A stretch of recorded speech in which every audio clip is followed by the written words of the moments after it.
What's up, everybody? Levi from freesalesadvice.com.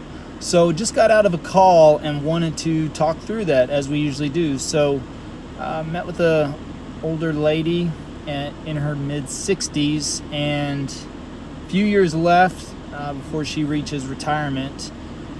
And sit down, started talking with her, and I open every single conversation with the same question, which is, what would you like to learn today?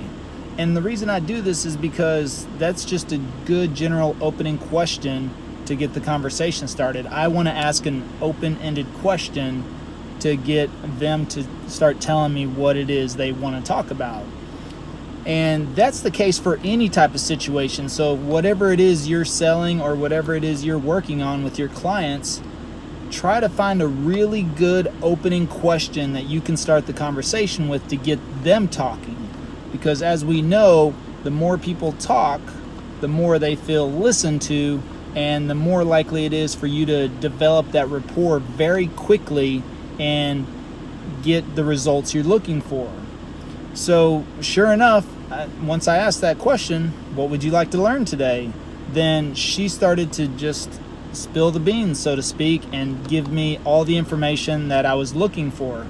Basically told me her motivations, the reason why she was doing it, how many years she has left at work, what is she looking for. So normally people aren't that open. They'll kind of give you a general idea, or they'll say, I'm not really sure, or something like that, and you've got to ask a few follow-up questions to pull something out of them. But she was very, very forthcoming with the information.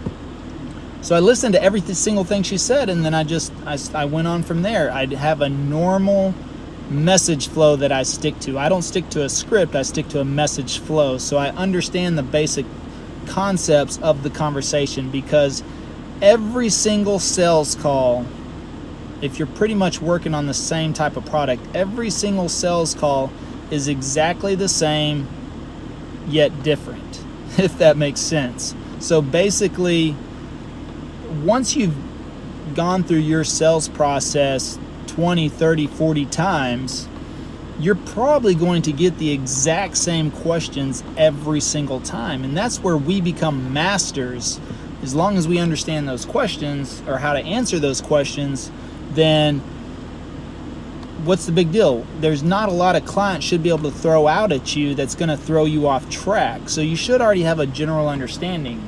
So sure enough, but here's the main objection that came up in this conversation, is that, we started to have a good conversation. She started telling me about her needs. I started to answer those needs for her and give her that option of basically the solution of everything that would fit just for her. But towards the end there, she said, well, I'm gonna think about this, and do you have some information on your company that I can research? And normally I never leave anything behind. Another rule of mine is not to pull out sales material and not to leave much behind. I usually tell people, well, I've pretty much told you everything that there is. So, if you really want to make a move or you have follow-up questions, I ask that you give me a call.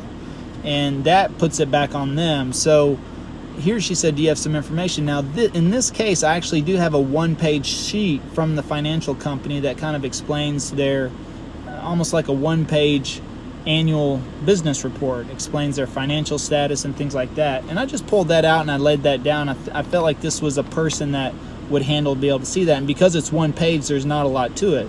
So I kind of explained to her each bullet point on there and the financial stability of the company, and then just asked another open-ended question and kept the conversation going. So I backed off. Whenever she said, well, I'm going to have to think about this, I didn't go in for the kill right there. I backed off and asked a couple of more follow-up questions to get her talking again.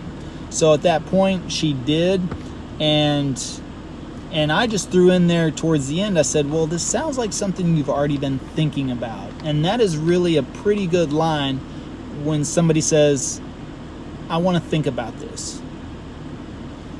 Where you throw that in is up to you, but to say, well, that sounds like something you've already been thinking about, that usually gives that person justification to go, yes, it is. Now, normally you have to follow that up a little bit more, but in this case, because she knew that was the case, she said, I have been, and I've been putting this off a little bit too long. Can I go ahead and get started with something today? And I said, absolutely, I can get that set up for you.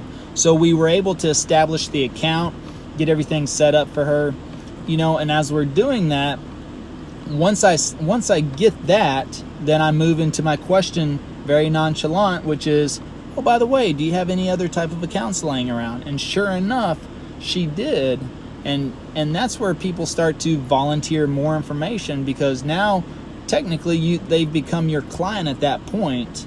They've come from a prospect to a client as you're going through the sign-up process, and now it is just very simple to throw out that question, hey, is this something you might be interested in? So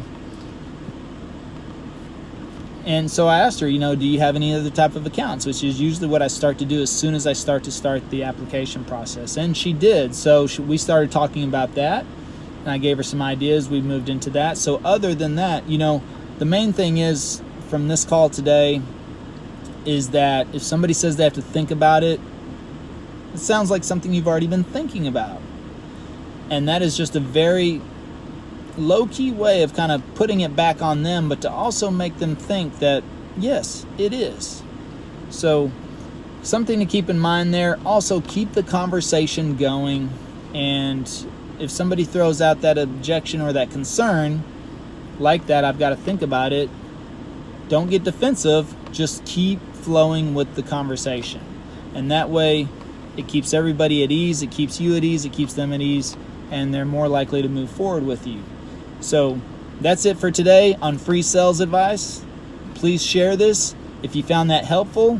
If you use that in your own sales process and get some good results, then love to hear about that as well.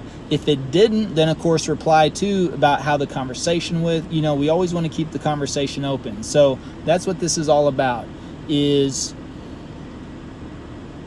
give us the feedback so that not just myself, but our community here can share with you what's worked for them, and you can get those ideas. There's no reason to get stuck in sales. So thanks, guys and ladies. Have a good day. Talk to you soon.